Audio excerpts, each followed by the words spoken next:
turbulence. We've got Eric Trist saying the world has changed.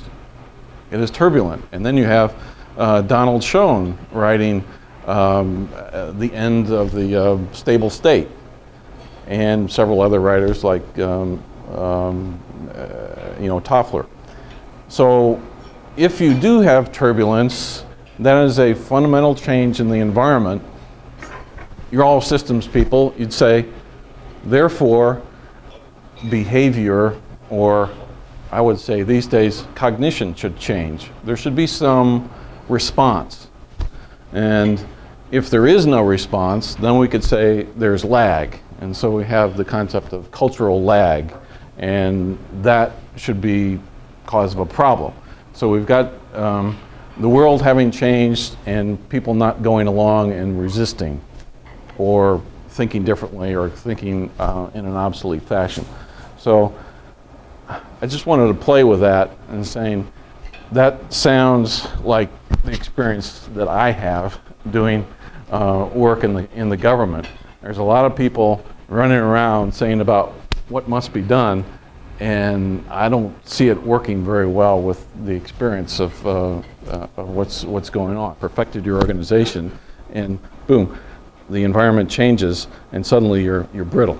You have no ability to respond and to continue to have high performance. Experiment a lot more and learn, and not come up with these strong objectives. Change the objectives. Keep changing the objectives. You don't know what the end state is, but you got to keep moving. People who are otherwise confusing characters and say, well, where's he coming from?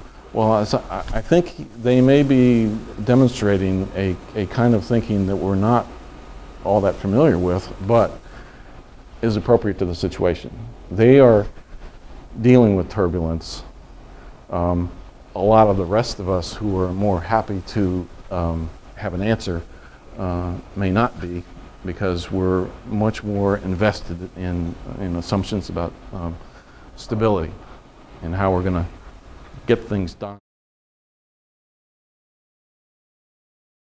What is the role of this relationship between firms and the banks on availability of credit? Relationships matter, and relationships between firms and banks are affecting the loan terms.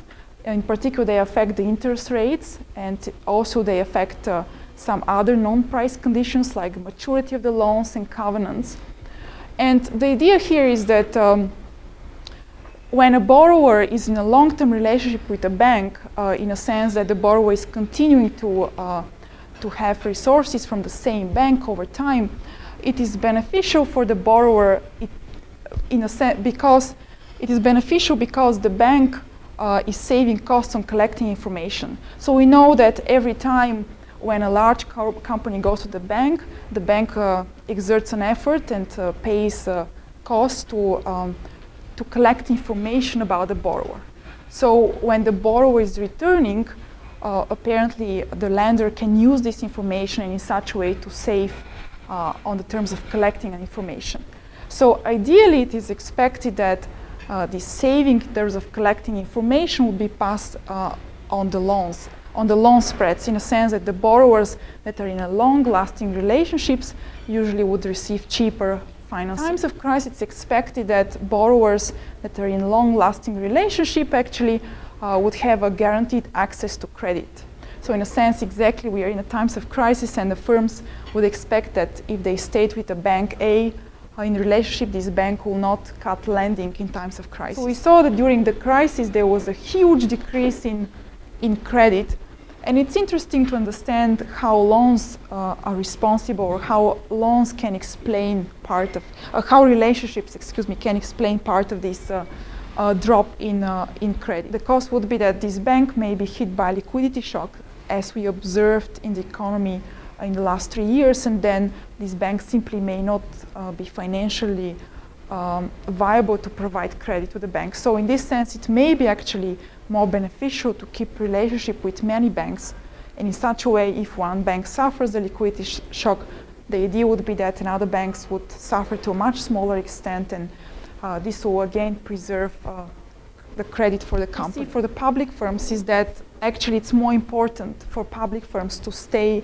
in relationship with many banks, versus to develop a relationship only with a single. For private firms, it's more important that they stay in a relationship with the same firm in order to get more credit when they need it.